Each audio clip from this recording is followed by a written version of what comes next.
Om Shanti guys, हम आपको आत्मा के रहस्यमयी यात्रा कराते हैं। पूरी वीडियो देखिए। ओम शांति। मृत्यु के बाद आत्मा क्या खाती है, कहां रहती है, क्या करती है? क्या आत्मा मरती है? क्या मृत्यु के बाद भी हमारा अस्तित्व बना रहता है? क्या जीवन केवल एक यात्रा है या इसके आगे भी कुछ है? दोस्तों, जब कोई इस संसार से विदा लेता है तो हम कहते हैं उसकी आत्मा को शांति मिले। पर यह आत्मा आखिर है क्या? क्या यह केवल एक विश्वास है या एक शाश्वत सत्य? भगवान श्री नारायण कहते हैं, तुम्हें और मुझे ही आत्मा कहा जाता है। जब हम शरीर छोड़ देते हैं तो लोग हमें अलग अलग नामों से पुकारते हैं। कोई भूत आत्मा कहता है तो कोई कहता है कि आत्मा स्वर्ग लोक चली गई। पर क्या सच में आत्मा कहीं जाती है या यह केवल हमारी कल्पना मात्र है? यह शरीर तुम्हारा नहीं, न ही तुम इस शरीर के हो। यह केवल 5 तत्वों अग्नि, जल, वायु, पृथ्वी और आकाश से बना है। एक दिन यह शरीर इन्हीं तत्वों में विलीन हो जाएगा, पर आत्मा अजर अमर है। वेद, पुराण और गीता कहते हैं कि आत्मा कभी नहीं मरती, वह केवल एक शरीर से दूसरे शरीर की यात्रा करती है। पर यह यात्रा कैसी होती है? आत्मा नया शरीर कैसे धारण करती है? और सबसे बड़ा प्रश्न, क्या आत्मा अपने अगले जीवन का चुनाव स्वयं करती है या यह सब किसी अदृश्य शक्ति के हाथ में होता है? हिंदू धर्म के अनुसार मृत्यु के बाद आत्मा को 3 मार्गों में से एक पर भेजा जाता है। अर्ची मार्ग, जो ब्रह्मलोक और देवलोक की ओर ले जाता है। धूम मार्ग, जो पितृलोक की यात्रा पर ले जाता है। उत्पत्ति विनाश मार्ग, जो नरक की ओर जाता है। परंतु यह कौन तय करता है कि आत्मा को कौन सा मार्ग मिलेगा? क्या यह हमारे कर्मों पर निर्भर करता है? आत्मा की यह रहस्यमयी यात्रा कितनी सच्ची है, आइए इसे गहराई से समझते हैं। प्यारे साथियों, वेद, पुराण और गीता अनुसार आत्मा अजर अमर है। आत्मा एक शरीर धारण कर जन्म और मृत्यु के बीच नए जीवन का उपभोग करती है और शरीर के जीर्ण होने पर शरीर छोड़कर चली जाती है। आत्मा का यह जीवन चक्र तब तक चलता रहता है जब तक कि वह मुक्त नहीं हो जाती या उसे मोक्ष नहीं मिलता। प्रत्येक व्यक्ति, पशु, पक्षी, जीव जंतु आदि सभी आत्मा हैं। खुद को यह समझना कि मैं शरीर नहीं आत्मा हूं, यह आत्मज्ञान के मार्ग पर पहला कदम है।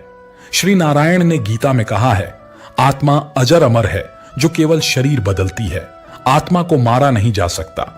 जिस प्रकार पुराने कपड़ों को उतारकर मनुष्य नए कपड़ों को धारण करता है, उसी तरह आत्मा भी एक समय के बाद एक नया शरीर धारण करती है। परंतु नया शरीर धारण करने का अर्थ केवल मनुष्य शरीर से नहीं होता। आत्मा को किसी भी योनि में जन्म मिल सकता है। श्री विष्णु ने गीता में कहा है, आत्मा स्वयं नया शरीर नहीं चुनती, बल्कि नियति उसे किसी भी जीव के शरीर में प्रवेश करने का आदेश देती है। आत्मा का खुद को मिलने वाले नए शरीर पर भले ही वश न चलता हो, लेकिन किसी इंसान की मृत्यु के बाद आत्मा कितने दिनों में दूसरा शरीर ग्रहण करेगी, यह बात हिंदू धर्म के कई वेदों और पुराणों में वर्णित है। प्रिय मित्रों, किसी व्यक्ति की मृत्यु होने पर सामान्यतः आत्मा तत्काल ही दूसरा शरीर धारण कर लेती है। लेकिन मनुष्य जीवन में किए गए विभिन्न कर्मों के आधार पर कभी कभी आत्मा को नया शरीर प्राप्त करने के लिए लंबी यात्रा करनी पड़ती है। कुछ आत्माएं 3 दिनों के भीतर नया शरीर धारण कर लेती हैं, इसलिए तीजा किया जाता है। कुछ आत्माएं 10 या 13 दिनों में दूसरा शरीर ग्रहण करती हैं, इसलिए 10वां और 13वीं मनाई जाती है। वहीं कुछ इंसान ऐसे भी होते हैं जिनकी मृत्यु दर्दनाक या समय से पूर्व हो जाती है, या जिनकी कोई गहरी इच्छा अधूरी रह जाती है। उनकी आत्माएं नया शरीर लेने से इनकार कर देती हैं। ऐसे में उन्हें नया शरीर मिलने में 37 या 40 दिन लग सकते हैं। इसीलिए 1 वर्ष बाद बरसी मनाई जाती है, ताकि यदि आत्मा प्रेत योनि में भटक रही हो तो उसे शांति मिल सके और वह फिर से जन्म चक्र में प्रवेश कर सके। आत्मा एक रहस्य है। मनुष्य जब से इस पृथ्वी पर आया है, उसकी उत्सुकता इस बात में रही है कि वह उस मूल तत्व को जान सके जिसे आत्मा कहते हैं। भगवान श्री विष्णु ने आत्मा का विस्तार से वर्णन किया है और बताया है कि प्रत्येक मनुष्य के शरीर में आत्मा रूप में मैं विराजमान रहता हूं। आत्मा ही जीवन है, आत्मा ही मूल सत्य है, आत्मा ही ज्ञानी है। आत्मा अजर है, अमर है। न तो पानी इसे गलाता है, न अग्नि इसे जला सकती है, न हवा इसे सुखा सकती है, और न ही कोई इसे नष्ट कर सकता है। अर्थात आत्मा वास्तव में अजर अमर है। आप कहेंगे कि लोग तो 50-55 वर्ष की आयु में ही मृत्यु को प्राप्त हो जाते हैं। आपका कहना भी सही है, लेकिन ऐसा नहीं है कि आत्मा को उस शरीर से निकलने के बाद तुरंत नया शरीर मिल जाता है। उसे अपने 1000 वर्षों तक के समय चक्र को पूर्ण करना होता है, तभी जाकर उसे नया शरीर प्राप्त होता है। अगर आकस्मिक कारणों से शरीर त्याग करना पड़ता है और व्यक्ति को अपने कर्मों का फल नहीं मिल पाता, तब वह आत्मा बार बार जन्म लेकर सुख और दुख को भोगती हुई 1000 वर्ष का क्रम पूरा करती है। व्यक्ति के रहन सहन, खान पान, योग और ध्यान के अनुसार यह निश्चित होता है कि आत्मा शरीर में कितने दिनों तक ठहरेगी। शास्त्रों और पुराणों में ऐसे कई उदाहरण मिलते हैं जहां योग और ध्यान के बल पर मनुष्य ने आत्मा की पूरी आयु अर्थात 1000 वर्षों तक पृथ्वी का सुख प्राप्त किया है। भगवान भास्कर, राम, पांचों पांडव और भगवान श्री कृष्ण ऐसे ही कुछ उदाहरण हैं जिन्हें दीर्घकाल तक पृथ्वी का सुख प्राप्त हुआ और दुख भी। उन्होंने सब कुछ भोग कर शरीर त्यागने के बाद बुढ़ापे को पीछे छोड़कर फिर से युवा रूप में पुनर्जन्म लिया। पुराणों में आत्मा के 3 स्वरूप बताए गए हैं, जीवात्मा, प्रेतात्मा और सूक्ष्मात्मा। जो आत्मा भौतिक शरीर में वास करती है उसे जीवात्मा कहते हैं। जब यह जीवात्मा वासना और कामना से ग्रस्त शरीर में निवास करती है तो उसे प्रेतात्मा कहा जाता है। जब आत्मा सूक्ष्मतम शरीर में प्रवेश करती है तो उसे सूक्ष्मात्मा कहा जाता है। 84 लाख योनियों में जीवन यापन करने वाली आत्माएं मृत्यु के बाद अदृश्य भूत प्रेत योनि में चली जाती हैं। आत्मा के प्रत्येक जन्म द्वारा प्राप्त जीव रूप को योनि कहा जाता है। ऐसी कुल 84 लाख योनियां मानी गई हैं, जिनमें कीट पतंगे, पशु पक्षी, वृक्ष और मानव आदि सभी शामिल हैं। हिंदू धर्म की मान्यता के अनुसार जीवात्मा 84 लाख योनियों में भटकने के बाद ही मनुष्य जन्म प्राप्त करती है। इन योनियों का वर्गीकरण इस प्रकार है: वृक्ष और पौधे 30 लाख, कीट और पतंगे 27 लाख, पक्षी 14 लाख, जलचर जीव 9 लाख, देवता, मनुष्य, पशु 4 लाख, कुल 84 लाख योनियां। साधारणतः शरीर वृद्धावस्था में जीर्ण हो जाने के कारण नष्ट होता है, परंतु यदि कोई आकस्मिक कारण उपस्थित हो जाए तब अल्पायु में ही शरीर त्यागना पड़ता है। जब मनुष्य मरने को होता है तब उसकी समस्त बाह्य शक्तियां अंतर्मुखी हो जाती हैं और आत्मा स्थूल शरीर से बाहर निकल पड़ती है। मुख, नाक, आंख, कान, प्राण और उत्सर्जन ये शरीर से आत्मा के निकलने के प्रमुख मार्ग होते हैं। दुष्ट वृत्ति वाले लोगों की आत्मा प्रायः मलमूत्र के मार्ग से निकलती देखी गई है, जबकि योगी और सत्कर्मी व्यक्ति ब्रह्मरंध्र, सिर के मध्य भाग से प्राण त्याग करते हैं। मृतक की आत्मा स्थूल शरीर से अलग होकर सूक्ष्म शरीर में प्रविष्ट हो जाती है। यह सूक्ष्म शरीर भी स्थूल शरीर जैसी ही आकृति का होता है, किंतु दिखाई नहीं देता। मृतक को भी इस शरीर का केवल अनुभव होता है। कुछ आत्माएं ही इस सूक्ष्म शरीर को देख पाती हैं।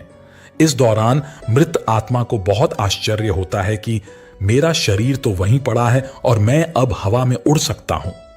वह अपने मृत शरीर के आसपास ही मंडराता रहता है, अपने प्रियजनों को देखता है, उन्हें कुछ कहना चाहता है, पर उसकी कोई नहीं सुनता। मृत आत्मा स्वयं को मृत नहीं मानती।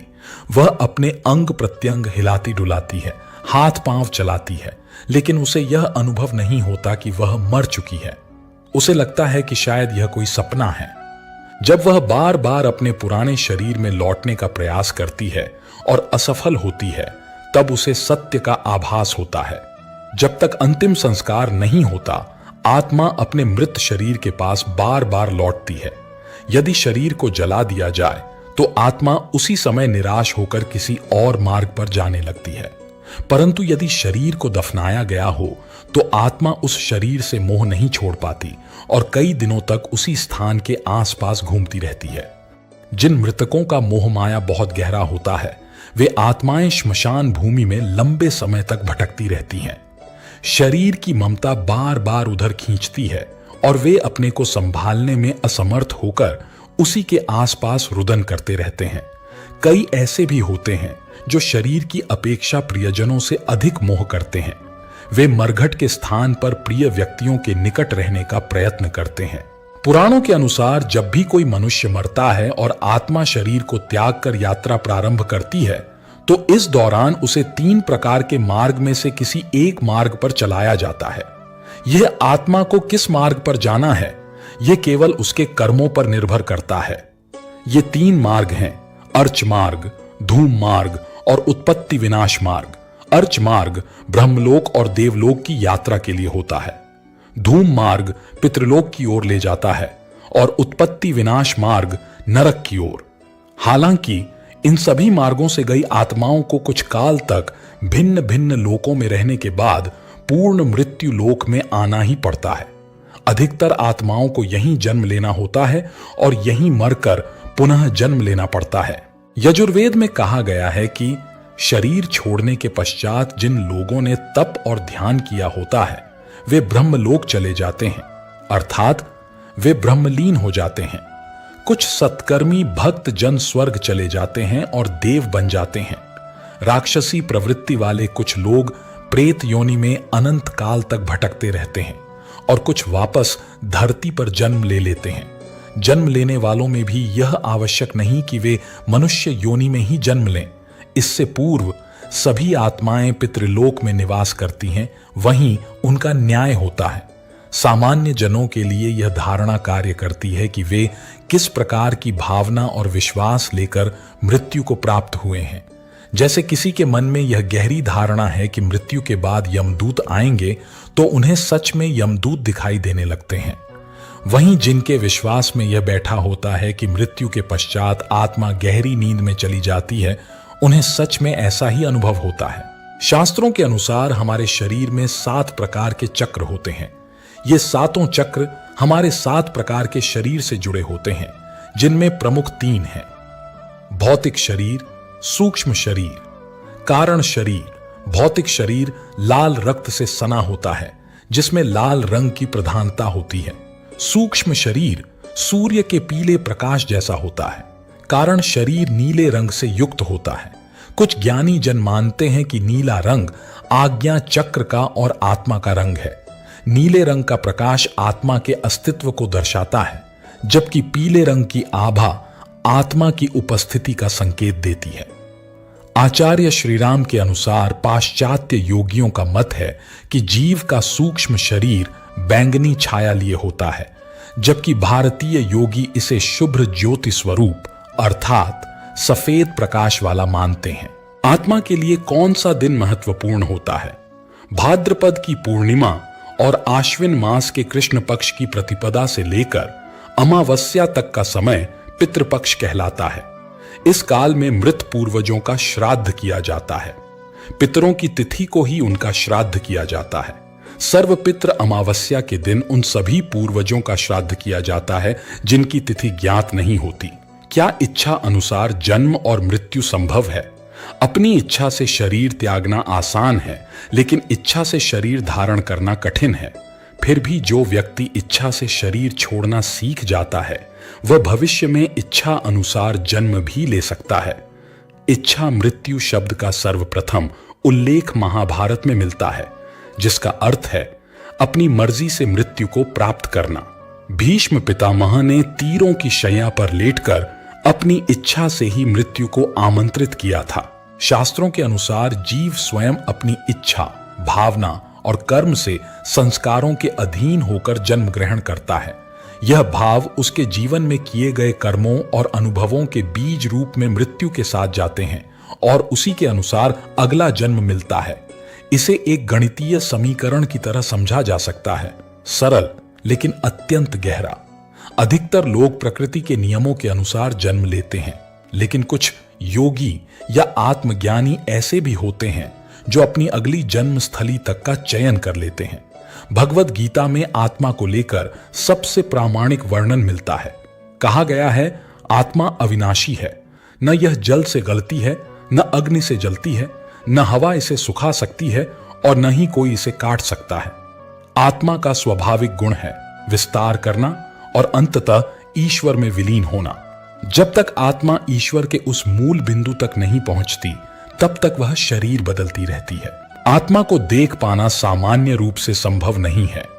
इसके लिए ईश्वर की कृपा और सूक्ष्म दृष्टि की आवश्यकता होती है। आत्माएं वायु तत्व जैसी होती हैं। जब आत्मा का अनुभव होता है तो कभी कभी एक विशेष सुगंध या गंध का अनुभव भी होता है। आत्माएं अच्छी या बुरी नहीं होती, उनके साथ जुड़े संस्कार ही उन्हें दिशा देते हैं। बुरे संस्कारों से ग्रसित आत्माओं का दुरुपयोग कुछ तांत्रिक अवश्य करते हैं, लेकिन वह भी अज्ञान या लोभ की उपज होती है। तंत्र मंत्र जैसी बातें केवल भ्रम है। सत्य एक ही है और वह है ईश्वर की भक्ति। इसलिए हमें चाहिए कि हम शिव और श्री कृष्ण की शरण में जाएं, सत्संग करें, भजन करें, कीर्तन करें, अपने संस्कारों को शुद्ध करें, कर्मों को सुधारें और आत्मज्ञान को प्राप्त करें। गीता में कहा गया है, मनुष्य की आत्मा स्वयं सर्व सामर्थ्य परमेश्वर का श्वास है। जब आत्मा जन्म और मृत्यु के चक्र में अनगिनत बार भटकने के बाद थक जाती है, तब वह अपनी यात्रा का अंतिम लक्ष्य मोक्ष प्राप्त करने की आकांक्षा रखती है। मोक्ष का अर्थ है आत्मा का इस संसार के बंधनों से पूर्ण रूप से मुक्त हो जाना और परमात्मा में विलीन हो जाना। यह आत्मा की सर्वोच्च स्थिति होती है, जहां वह न सुख की इच्छा रखती है और न ही दुख की अनुभूति। मोक्ष की आवश्यकता क्यों है? वेदों के अनुसार आत्मा जब तक अपने वास्तविक स्वरूप को नहीं पहचानती, तब तक वह माया के भ्रम में फंसी रहती है। माया यानी यह संसार, इसके संबंध, इच्छाएं, क्रोध, लोभ और अहंकार आत्मा को बार बार जन्म लेने के लिए विवश करते हैं। यही कारण है कि कहा गया है, पुनर्जन्मम पुनर्मरणम जननी जठरे शयनम, एह संसारे बहु दुखे कथम मोक्षम मम प्रभो। मोक्ष प्राप्ति के 4 मार्ग। हिंदू शास्त्रों ने मोक्ष प्राप्त करने के लिए 4 प्रमुख मार्ग बताए हैं। 1. ज्ञान योग आत्मा और परमात्मा के सत्य ज्ञान द्वारा। 2. भक्ति योग परमात्मा की निष्काम भक्ति द्वारा। 3. कर्म योग बिना फल की आशा किए हुए सत्कर्म द्वारा। 4. राज योग ध्यान और साधना द्वारा अंतर्मन से जुड़कर। इन चारों मार्गों का एक ही उद्देश्य है, आत्मा को उसकी वास्तविक स्थिति का बोध कराना। जब आत्मा जान जाती है कि वह शरीर नहीं है, तब वह बाह्य संसार से विमुख होकर अपने आंतरिक स्वरूप की ओर आकर्षित होती है। आत्मज्ञान ही है मोक्ष का द्वार। भगवद गीता में श्री कृष्ण अर्जुन से कहते हैं, न जायते म्रियते व कदाचित नाय भूत्वा भविता व न भूया अजो नित्य शाश्वतोयम पुराणो न हन्यते हन्यमाने शरीरे। इस श्लोक का भाव है कि आत्मा कभी जन्म नहीं लेती, न ही मरती है। यह सनातन है, अविनाशी है। केवल शरीर मरता है, आत्मा नहीं। जो व्यक्ति इस सत्य को समझ लेता है, वही मृत्यु के भय से मुक्त हो जाता है, वही मोक्ष की ओर अग्रसर होता है। मोक्ष की अवस्था कैसी होती है? जब आत्मा मोक्ष प्राप्त करती है, तब वह कर्म के बंधनों से मुक्त हो जाती है, पुनर्जन्म के चक्र से बाहर आ जाती है, सुख दुख से परे केवल शांति और परमानंद में लीन हो जाती है, परमात्मा के साथ एकाकार हो जाती है, जैसे बूंद समुद्र में मिल जाती है। मृत्यु एक ऐसा विषय है जो हर जीवित प्राणी के जीवन से जुड़ा है, फिर भी यह सबसे अधिक उपेक्षित और भयभीत करने वाला विषय माना गया है। लेकिन अध्यात्म के दृष्टिकोण से मृत्यु कोई अंत नहीं है, बल्कि आत्मा की यात्रा का एक संक्रमण काल है, एक पड़ाव। यह वह क्षण होता है जब आत्मा एक शरीर से निकलकर अगले अनुभव की ओर अग्रसर होती है। इस खंड में हम समझेंगे कि मृत्यु की चेतना क्या होती है और यह चेतना आत्मा के अगले जन्म को कैसे प्रभावित करती है। मृत्यु की घड़ी की चेतना। शास्त्रों के अनुसार जिस समय प्राणी मृत्यु को प्राप्त होता है, उस अंतिम क्षण की चेतना अत्यंत महत्वपूर्ण होती है। मृत्यु की घड़ी में व्यक्ति का मन जिस विचार में लिप्त होता है, वही विचार उसके अगले जन्म की दिशा तय करता है। भगवद गीता में श्री कृष्ण कहते हैं, यम यम वापि स्मरण भावम त्यजत्यन्ते कलेवरम तन तमे वैति कौन्तेय सदा तद्भाव भाविता। अर्थात जो भाव लेकर प्राणी शरीर का त्याग करता है वह उसी भाव को प्राप्त करता है। यदि उस क्षण मन ईश्वर में लीन है, भक्ति में है, सत्य और प्रेम में है, तो आत्मा उच्च लोकों में जाती है या मोक्ष को प्राप्त करती है। पर यदि मन वासनाओं, क्रोध, मोह या डर से भरा होता है तो आत्मा उसी ऊर्जा में खींचकर निम्न योनियों में जन्म लेती है। चेतना को नियंत्रित करने के उपाय मृत्यु की चेतना संयोग से नहीं बनती, यह जीवन भर के अभ्यास से निर्मित होती है। जो व्यक्ति जीवन भर अपने चित्त को नियंत्रित करना, मन को साधना, सत्य बोलना और सच्चे धर्म का पालन करना सीखता है, उसकी मृत्यु शांत, सौम्य और जागरूक होती है। ऐसे व्यक्ति को मृत्यु भी एक साधना प्रतीत होती है। योग साधना, ध्यान, भक्ति, नाम स्मरण और सेवा, यह सब आत्मा को मृत्यु के समय भी सजग बनाए रखने में सहायता करते हैं। संत महापुरुषों की मृत्यु को महासमाधि कहा जाता है, क्योंकि वे पूर्ण जागरूकता के साथ शरीर त्याग करते हैं। पुनर्जन्म का रहस्य, पुनर्जन्म का सिद्धांत भारत की आत्मविद्या का मूल स्तंभ है। आत्मा एक शरीर से दूसरे शरीर में जन्म लेती है, परंतु उसकी दिशा उसके कर्मों और मृत्यु की चेतना से तय होती है। यही कारण है कि कहा गया है, जैसा कर्म करेगा वैसा फल पाएगा, जैसी चेतना रखेगा वैसी गति पाएगा। पुनर्जन्म दो प्रकार का होता है। 1. कर्मानुसार जन्म, यह सामान्य आत्माओं का मार्ग है जो अपने पूर्व कर्मों के अनुसार नई देह को धारण करती हैं। 2. इच्छानुसार जन्म, यह उन सिद्ध आत्माओं का मार्ग है जिन्होंने जीवन में ही मोक्ष प्राप्त कर लिया होता है, लेकिन किसी विशेष उद्देश्य के लिए जन्म लेना स्वीकार करते हैं, जैसे संत, अवतार और महामानव। कौन सी योनि में जन्म? शास्त्रों में बताया गया है कि यदि मृत्यु के समय मन में ईश्वर का स्मरण हो तो देव योनि या मोक्ष, मोह हो तो पुनः मनुष्य योनि, वासना या क्रोध हो तो पशु, कीट या निम्न योनि। यह प्रक्रिया पूर्णतः स्वचालित है। इसे यम, चित्रगुप्त और कालचक्र संचालित करते हैं। कोई भी सांसारिक शक्ति इसे बदल नहीं सकती। आत्मा अपने कर्म और भावनाओं से बंधकर अगले लोक में गति करती है। कालचक्र, यह केवल समय की गति नहीं बल्कि समस्त सृष्टि की धड़कन है। यह एक ऐसा चक्र है जिसमें संपूर्ण ब्रह्मांड की आत्माएं, चाहे वे स्थूल रूप में हों या सूक्ष्म, निरंतर भ्रमण कर रही हैं। आत्मा कभी विश्राम नहीं करती, वह निरंतर गति में है, जन्म, मृत्यु और पुनर्जन्म के मार्ग पर। काल का चक्र क्या है? काल यानी समय न तो रुकता है और न ही लौटता है। सनातन धर्म में काल को चतुर्थ भगवान कहा गया है, जो स्वयं भगवान विष्णु की इच्छा से संचालित होता है। यह काल 3 भागों में विभक्त होता है, भूतकाल, वर्तमान काल और भविष्य काल। किंतु आत्मा के लिए यह काल भी एक भ्रम है, क्योंकि आत्मा तो कालातीत है। वह इन तीनों से परे होती है, पर जब तक वह शरीर में बंधी है तब तक उसे काल के नियमों का पालन करना पड़ता है। आत्मा की ब्रह्मांडीय यात्रा कैसे शुरू होती है? जब कोई आत्मा एक शरीर को त्यागती है तब वह सूक्ष्म शरीर में परिवर्तित होकर ब्रह्मांडीय यात्रा पर निकल पड़ती है। यह यात्रा स्थूल से सूक्ष्म और फिर सूक्ष्म से कारण शरीर की ओर जाती है। इस यात्रा में आत्मा को 5 तत्वों की परीक्षा से गुजरना होता है। यह ब्रह्मांडीय यात्रा आत्मा के कर्मों के आधार पर निर्धारित होती है। यदि कर्म श्रेष्ठ हैं तो आत्मा उच्च लोकों की यात्रा करती है, जैसे स्वर्ग लोक, महरलोक, जनलोक या ब्रह्मलोक। यदि कर्म अधम हैं तो आत्मा को नरक की ओर गिरना पड़ता है। जब तक आत्मा पूर्णतः शुद्ध नहीं हो जाती तब तक उसे ब्रह्मांड के विभिन्न स्तरों से गुजरना पड़ता है। यह एक शुद्धिकरण की प्रक्रिया है, जैसे सोने को अग्नि में तपाकर उसकी अशुद्धियां निकाली जाती हैं। क्या आत्मा विश्राम करती है? यह एक सामान्य प्रश्न है। क्या आत्मा को विश्राम मिलता है? उत्तर है, आत्मा को केवल मोक्ष प्राप्त होने पर ही विश्राम मिलता है। जब आत्मा स्वयं को ईश्वर से एकाकार कर लेती है, जब वह मैं और मेरा की सीमाओं से मुक्त हो जाती है, तभी उसकी ब्रह्मांडीय यात्रा समाप्त होती है। अन्यथा वह निरंतर जन्म और मृत्यु के चक्र में फंसी रहती है। काल और आत्मा का संबंध, काल आत्मा को परखता है।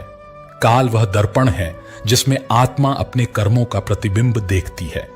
हर जन्म हर मृत्यु आत्मा की स्मृति में अंकित रहती है, किंतु शरीर बदलने के साथ साथ यह स्मृति पीछे छूट जाती है। परंतु आत्मा जानती है, वह जानती है कि वह कौन थी, कहां गई थी और अब कहां जा रही है। शिव और काल एक गूढ़ संबंध। भगवान शिव को कालों का भी काल कहा जाता है, महाकाल, क्योंकि शिव न केवल आत्मा को मृत्यु के बंधन से मुक्त करते हैं, बल्कि काल को भी नियंत्रित करते हैं। जो आत्मा भगवान शिव की शरण में आ जाती है, वह कालचक्र से परे चली जाती है। ऐसी आत्मा फिर इस ब्रह्मांडीय यात्रा में नहीं भटकती, बल्कि अनंत ब्रह्म में विलीन हो जाती है। कालचक्र केवल समय नहीं है, यह हमारी आत्मा की परीक्षा है। यह हमारे विचारों, कर्मों और चेतना की यात्रा है।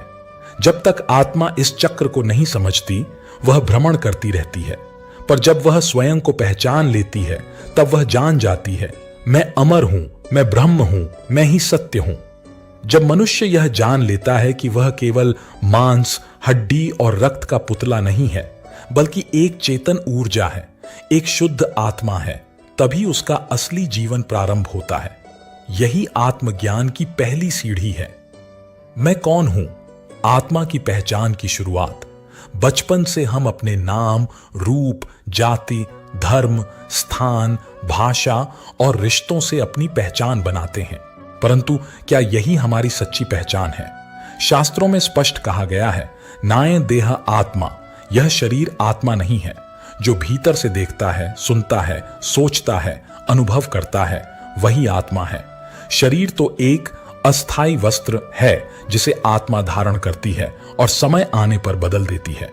शरीर की सीमाएं, आत्मा की असीमता। शरीर जन्म लेता है, बढ़ता है, बीमार होता है और फिर नष्ट हो जाता है। पर आत्मा अजन्मा है, न उसका कोई आरंभ है और न अंत।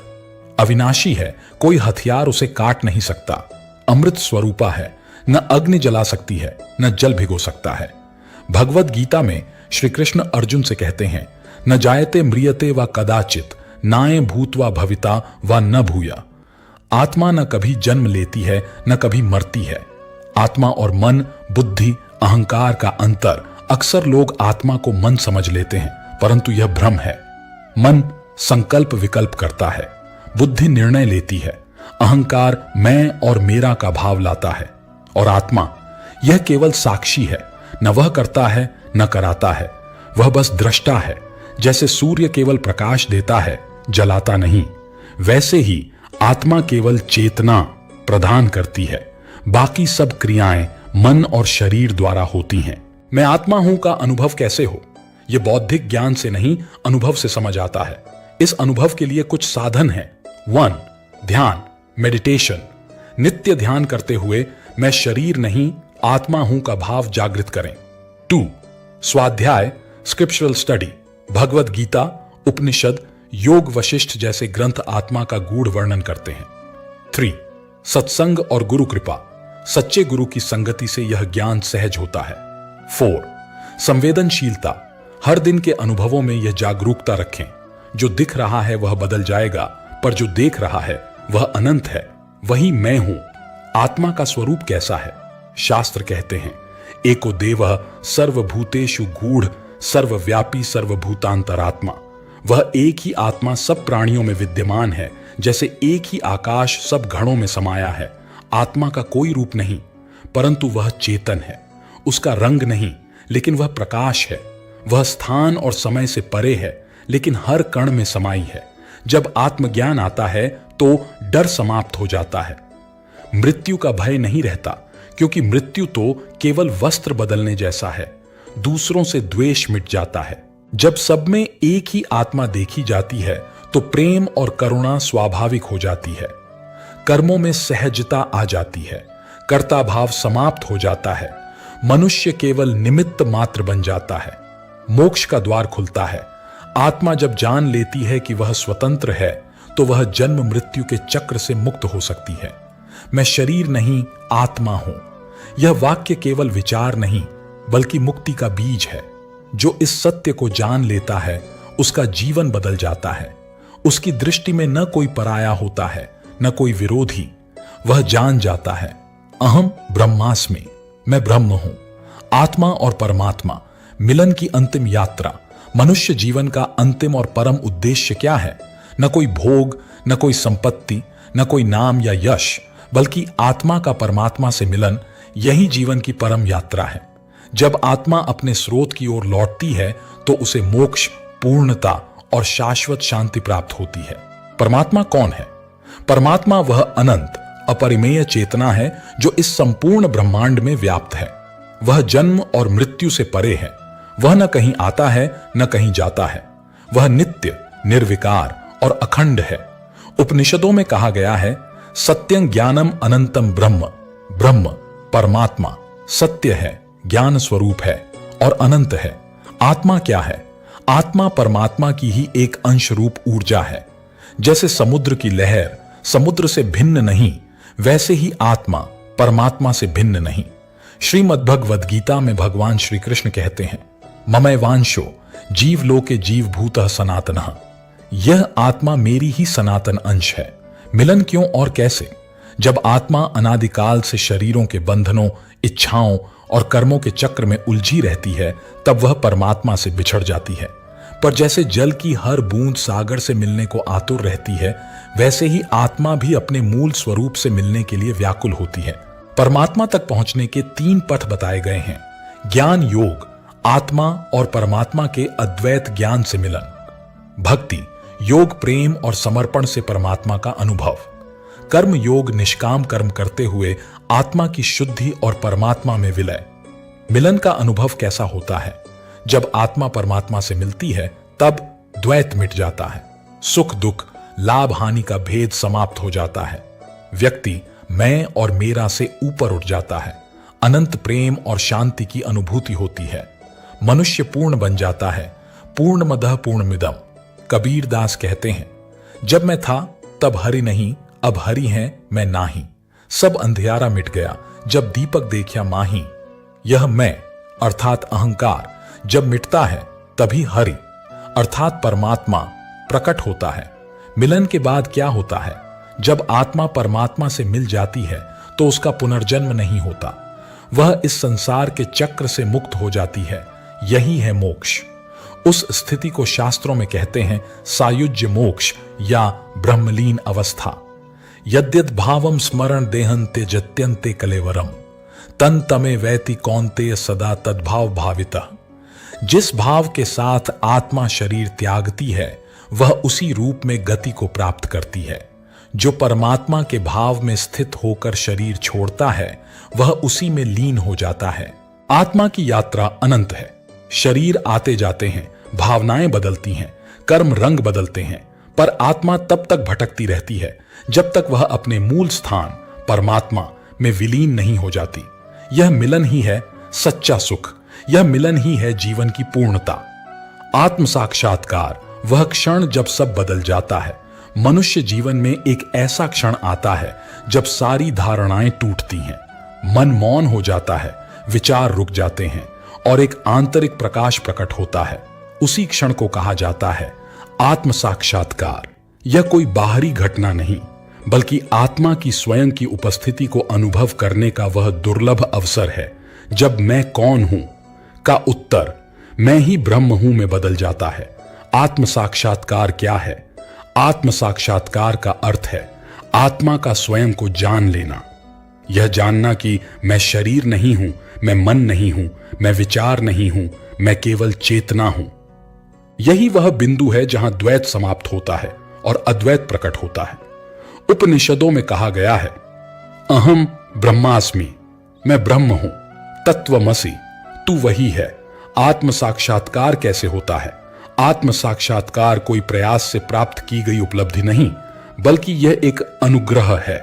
यह उस समय होता है जब मन एकदम शांत हो जाता है और आत्मा अपने वास्तविक स्वरूप में प्रकट हो जाती है। इसके 3 चरण माने गए हैं। विचार से वैराग्य, जब मन जान ले कि संसार का कोई सुख स्थायी नहीं। ध्यान और अभ्यास, जब व्यक्ति भीतर की ओर ध्यान करना आरंभ करता है। अनुग्रह का क्षण, जब गुरु, ईश्वर या आत्मा की कृपा से एक दिनस्व प्रकट हो जाता है। वह क्षण कैसा होता है? ऐसा प्रतीत होता है जैसे समय रुक गया हो, मन कहीं खो जाता है और केवल मौन बचता है। देह का बोध समाप्त हो जाता है और केवल एक प्रकाश अनुभव होता है। ऐसा लगता है जैसे एक अनंत आकाश भीतर खुल गया हो। भगवान रामकृष्ण परमहंस कहते हैं, जिस दिन आत्मा अपने को देखती है उस दिन वह स्वयं परमात्मा बन जाती है। आत्म साक्षात्कार के बाद क्या बदलता है? अहंकार समाप्त हो जाता है, जीवन में गहराई और करुणा प्रकट होती है, मृत्यु का भय समाप्त हो जाता है। कर्म तो रहते हैं पर अब वे व्यक्ति को नहीं बांधते। व्यक्ति समाज में रहते हुए भी संसार से परे हो जाता है। श्री अरविंद कहते हैं, संसार को छोड़ना नहीं बल्कि उसके भीतर परमात्मा को खोजना आत्म साक्षात्कार है। यदि आत्म साक्षात्कार की अभिलाषा हो तो मार्ग यही है। मौन को अपनाओ, ध्यान को जीवन का अंग बनाओ, सच्चे गुरु या आत्मा की पुकार सुनो, सत्य बोलो, प्रेम करो, सरल बनो, भक्ति, विवेक और वैराग्य को विकसित करो। याद रखें, आत्म साक्षात्कार कोई अचीवमेंट नहीं, यह रिटर्न है, अपने ही वास्तविक स्वरूप में लौटने का एक दिव्य क्षण। मन और आत्मा दो अलग प्रकृतियों के तत्व एक ही शरीर में विद्यमान। मन परिवर्तनशील है, विचारों से भरा हुआ, जबकि आत्मा शाश्वत है, शुद्ध और शांत। इन्हीं दोनों के बीच होता है जीवन का सबसे बड़ा संघर्ष, मन की खींचतान और आत्मा की पुकार। मन क्या है? मन इंद्रियों और विचारों का संचालक है। यह संकल्प विकल्प से भरपूर एक तरंगों का महासागर है।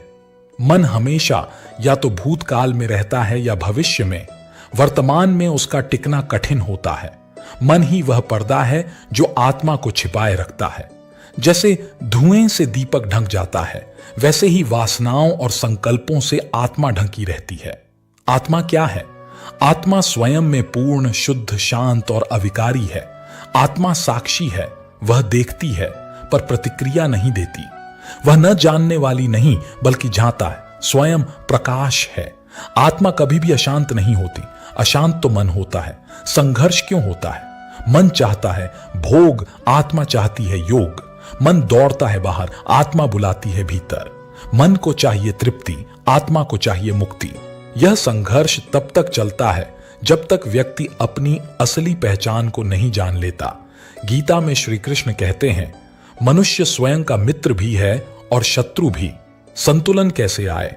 मौन का अभ्यास करें। मौन मन को शांत करता है और आत्मा की आवाज सुनाई देती है। ध्यान और प्राणायाम करें। मन और श्वास के संतुलन से चेतना जागृत होती है। विवेक को जागृत करें। क्या करना है और क्या नहीं, इसका निर्णय आत्मा के निर्देश से हो। कर्मयोग अपनाएं। फल की चिंता किए बिना कर्म करें, जिससे मन का संकल्प क्षीण हो।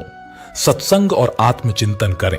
शुभ विचारों से मन निर्मल होता है और आत्मा के समीप पहुंचता है। मन की शुद्धि इक्वल साइन आत्मा का प्रकाश। मन जैसे जैसे शांत होता है, आत्मा का प्रकाश भीतर अनुभव होने लगता है। जब मन पूरी तरह से मौन हो जाए तब आत्मा की उपस्थिति प्रत्यक्ष हो जाती है। रावण महर्षि कहते हैं, मन को रोकना ही आत्म साक्षात्कार है। जब मन नहीं रहेगा तब आत्मा स्वयं प्रकट होगी।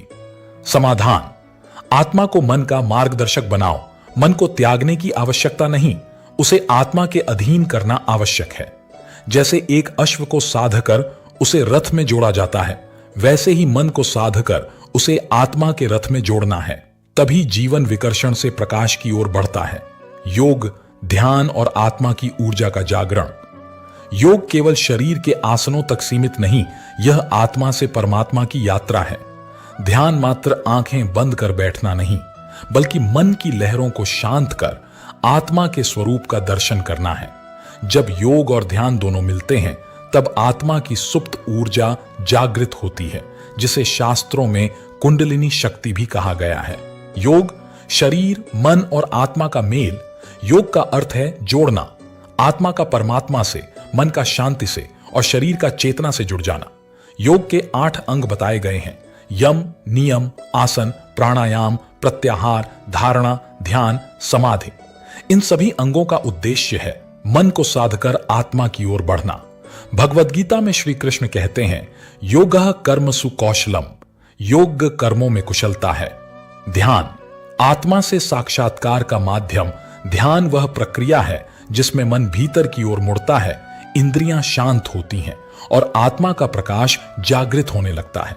ध्यान में हम अपने सही स्वरूप को अनुभव करते हैं, न शरीर, न मन, न विचार, केवल शुद्ध चैतन्य।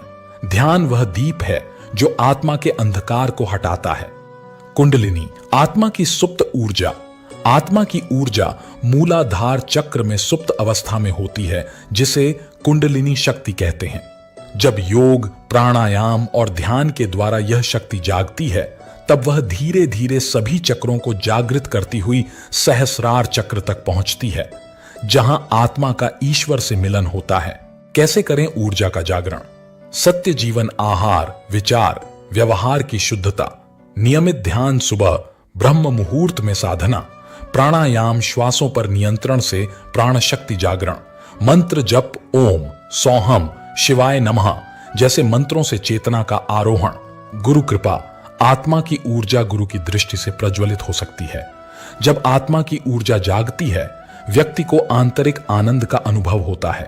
डर, चिंता, मोह, लोभ समाप्त हो जाते हैं। शरीर में अलौकिक प्रकाश, तेज और शांति प्रकट होती है। व्यक्ति ईश्वर की ओर सहज गति करने लगता है। कर्मों का रहस्य और आत्मा की स्वतंत्रता _ एक गूढ़ सत्य जो जीवन के हर क्षण को प्रभावित करता है। कर्म क्या है? कर्म का अर्थ है किया गया कार्य, परंतु हर विचार, हर भावना और हर इच्छा भी एक सूक्ष्म कर्म होती है। भगवद गीता में श्री कृष्ण कहते हैं, नहीं कश्चित क्षणमपि जातु तिष्ठत्य कर्मकृत, अर्थात कोई भी व्यक्ति एक क्षण के लिए भी बिना कर्म के नहीं रह सकता। कर्मों के 3 प्रकार: संचित कर्म, पिछले जन्मों से संचित हुए कर्म जो अभी तक फलित नहीं हुए; प्रारब्ध कर्म, वर्तमान जीवन में जो भोगने के लिए प्रारंभ हो गए हैं, जैसे जन्म, परिवार, शरीर, रोग; क्रियमाण कर्म, वर्तमान में जो कर्म हम कर रहे हैं, जो हमारे भविष्य को गढ़ते हैं। कर्म और आत्मा का संबंध: आत्मा अजन्मा और अमर है, लेकिन जब वह शरीर धारण करती है तो कर्मों का बंधन स्वीकार करती है।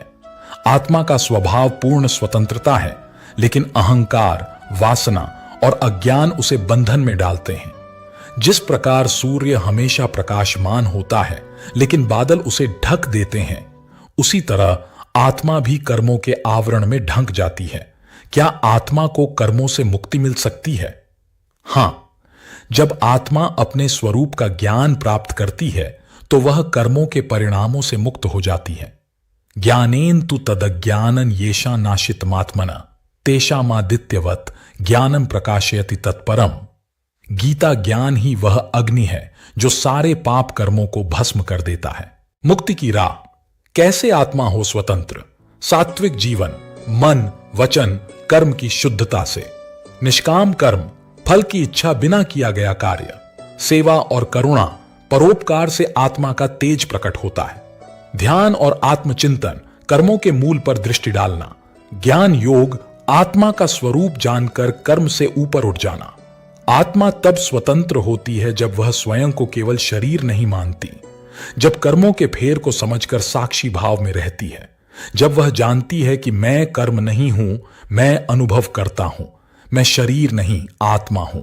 अंततः कर्म बंधन है, पर ज्ञान, योग और भक्ति उसकी मुक्ति है। जो आत्मा कर्म को करता नहीं, माध्यम मानती है, वह संसार के जाल में रहकर भी बंधती नहीं। पुनर्जन्म के चिन्ह और पिछले जन्म की स्मृति _ आत्मा के अनंत सफर की झलक। क्या है पुनर्जन्म? पुनर्जन्म का अर्थ है एक आत्मा का एक शरीर से दूसरे शरीर में प्रवेश करना। जब कोई मनुष्य मृत्यु को प्राप्त करता है तो केवल उसका शरीर नष्ट होता है, आत्मा नहीं। आत्मा अपने कर्मों के अनुसार अगले जीवन के लिए एक उपयुक्त शरीर खोजती है। जैसे मनुष्य पुराने वस्त्रों को त्याग कर नए वस्त्र धारण करता है, वैसे ही आत्मा पुराने शरीर को त्याग कर नए शरीर को धारण करती है। पुनर्जन्म के चिन्ह क्या होते हैं? जन्म से लगे हुए विशेष निशान या आकृतियां, बर्थ मार्क्स। कई वैज्ञानिक शोधों में पाया गया है कि जिन लोगों के शरीर पर जन्म से ही घाव या जलने जैसे निशान होते हैं, वे पिछले जन्म की मृत्यु के कारणों से जुड़े होते हैं। अप्राकृतिक भय, अननेचुरल फियर्स, जैसे पानी से अत्यधिक डर, ऊंचाई से डर, आग से डर ये पिछले जन्म की त्रासदी से जुड़ा हो सकता है। अप्रत्याशित ज्ञान, सडन टैलेंट्स, बिना सिखाए किसी भाषा को जानना, संगीत या विज्ञान में दक्षता, ये सब पिछले जन्म की स्मृति के अंश हो सकते हैं। अचानक परिचित स्थान या व्यक्ति, किसी स्थान पर पहली बार जाकर भी उसका परिचय सा लगना या किसी अजनबी से मिलकर गहरी आत्मीयता का अनुभव होना, ये पूर्व जन्म की स्मृतियां हो सकती हैं। बच्चों में पिछले जन्म की स्मृति, शोधों में पाया गया है कि 2 से 7 वर्ष की आयु तक के बच्चों में पिछले जन्म की घटनाओं को बताने की अद्भुत क्षमता होती है। भारत, श्रीलंका और अमेरिका जैसे देशों में इयन स्टीवनसन जैसे वैज्ञानिकों ने ऐसे हजारों मामलों का दस्तावेजीकरण किया है जहां बच्चों ने अपने पिछले जीवन के परिवार, स्थान, मृत्यु के कारण तक बताए हैं और सत्य भी सिद्ध हुए। क्यों मिट जाती है स्मृति मृत्यु के बाद? आत्मा जब नया शरीर धारण करती है तो उसे माया का आवरण घेर लेता है। यह आवरण ही आत्मा को पिछली स्मृतियों से विचलित करता है, जिससे वह नए जीवन में पूरी तरह मन लगा सके। ज्ञानं च स्मरणं च मोहं च, तीनों माया के अधीन हैं। कभी कभी यदि आत्मा का पूर्व जन्म बहुत तीव्र, दर्दनाक या अपूर्ण रहा हो तो उसकी स्मृति नए जन्म में रह जाती है और वह पूर्व जन्म के संकल्प पूरे करने आती है। क्या हम अपने पिछले जन्म को जान सकते हैं? हां, लेकिन इसके लिए कुछ साधन आवश्यक हैं। गहरा ध्यान, डीप मेडिटेशन। जब मन और इंद्रियां शांत हो जाती हैं, तब आत्मा की गहराइयों में प्रवेश कर सकते हैं। पुनर्जन्म स्मरण योग, पास्ट लाइफ रिग्रेशन, एक विशेष साधना या चिकित्सकीय प्रक्रिया जिसमें व्यक्ति को ट्रांस अवस्था में ले जाकर पूर्व जन्म की छवियां सामने आती हैं। संस्कारों और प्रवृत्तियों का विश्लेषण, हमारी आदतें, रुचियां और कर्मों का झुकाव बताते हैं कि हम किस दिशा से आए हैं। पुनर्जन्म क्यों होता है? आत्मा का उद्देश्य है पूर्णता, अनुभव और ईश्वर में विलय। जब तक आत्मा को पूर्ण ज्ञान नहीं होता और जब तक उसके सारे कर्मों के फल भोगे नहीं जाते, तब तक वह जन्म लेती रहती है। जब तक आत्मा अपने को परमात्मा से भिन्न समझती है, तब तक उसका चक्र चलता रहेगा। पुनर्जन्म कोई कल्पना नहीं, बल्कि आत्मा के यात्रा का अगला पड़ाव है। जो इस रहस्य को समझ लेता है, वह अपने वर्तमान को सावधानी से जीता है, क्योंकि उसे ज्ञात होता है कि आज का हर कर्म कल के जीवन का बीज है। स्वप्न और मृत्यु के बीच संबंध, चेतना की सीमाओं से परे एक यात्रा। स्वप्न क्या है? स्वप्न वह अवस्था है जब हमारी चेतना जागरूक नहीं रहती, परंतु हमारा अवचेतन मन सक्रिय रहता है। जब हम नींद में होते हैं तो आत्मा स्थूल शरीर से कुछ दूरी बनाकर सूक्ष्म जगत में विचरण करती है। नींद एक छोटी मृत्यु है और मृत्यु एक लंबी नींद। मृत्यु क्या है? मृत्यु आत्मा द्वारा स्थूल शरीर को पूर्णतः त्याग देने की स्थिति है। मृत्यु के बाद आत्मा सूक्ष्म और कारण शरीर के साथ अपनी यात्रा आरंभ करती है। नींद के समय यह यात्रा क्षणिक और सीमित होती है, जबकि मृत्यु के समय यह स्थायी और व्यापक। उपनिषदों में कहा गया है, या स्वप्नेषु पश्यति तम मृत्यु समय अपि पश्यति, अर्थात जो दृश्य हम स्वप्न में देखते हैं वही दृश्य मृत्यु के समय आत्मा अनुभव करती है। बृहदारण्यक उपनिषद बताता है कि स्वप्न की अवस्था आत्मा के गति और अनुभव की झलक है। क्या आत्मा स्वप्न में देह से बाहर जाती है? हां, कई योगियों और ध्यान साधकों ने इसका अनुभव किया है। इस प्रक्रिया को कहा जाता है अस्त्रल ट्रैवल। इसमें आत्मा सूक्ष्म शरीर के साथ देह से बाहर जाकर स्वप्न रूप में अनुभव करती है, दूसरे स्थान, काल या जीवन। यह अनुभव मृत्यु से पहले आत्मा का अभ्यास कहा जा सकता है। कैसे समझें कि कोई स्वप्न गहरा आध्यात्मिक है? 1. जब स्वप्न बहुत सजीव और भावनात्मक हो। 2. जब उसमें अज्ञात स्थान या मृत लोग दिखें। 3. जब जागने के बाद भी स्मृति स्पष्ट बनी रहे। 4. जब वह स्वप्न हमारे विचार और व्यवहार को बदल दे। ये संकेत करते हैं कि वह स्वप्न आत्मा की गहन चेतना से जुड़ा हुआ है। क्या मृत्यु से पहले भविष्य दृष्टा स्वप्न आते हैं? हां, कई संतों, साधकों और सामान्य जनों को मृत्यु से कुछ समय पहले ऐसे स्वप्न आते हैं जिसमें वे अपने मृत संबंधियों को स्वर्गलोक, यमदूत या प्रकाश के स्रोतों को देखते हैं, यह चेतना का संकेत होता है कि आत्मा अब देह से विदा लेने की तैयारी में है। स्वप्न और मृत्यु की अंतर संबंधित भूमिका क्या है? स्वप्न आत्मा को मृत्यु के बाद की अवस्था का अभ्यास देता है। जो मनुष्य स्वप्नों को समझता है वह मृत्यु को भी सहजता से स्वीकार कर पाता है। जो स्वप्न में जाग गया वह मृत्यु में भी नहीं सोता। इसका अभ्यास कैसे करें? स्वप्न जर्नल रखें। हर सुबह जागने के तुरंत बाद अपने स्वप्न लिखें। सोने से पहले ध्यान करें। सोने से पहले शांत होकर आत्मा को अनुभव करने की कोशिश करें। सावधानी रखें। रात में नकारात्मक विचार या दृश्य न देखें, क्योंकि वे स्वप्न के माध्यम से आत्मा को भ्रमित कर सकते हैं। सप्त चक्र साधना, विशेष रूप से आज्ञा चक्र पर ध्यान देने से आत्मा और स्वप्न की यात्रा में स्पष्टता आती है। स्वप्न मृत्यु का ही एक अंश है। स्वप्न आत्मा को मृत्यु के अनुभव के लिए तैयार करता है। जो मनुष्य गहराई से स्वप्नों को समझ लेता है वह मृत्यु से डरता नहीं, बल्कि उसे एक दूसरे जन्म का द्वार मानता है। जीवात्मा से परमात्मा तक मोक्ष की अंतिम यात्रा, आत्मा की परम वापसी। जीवात्मा क्या है?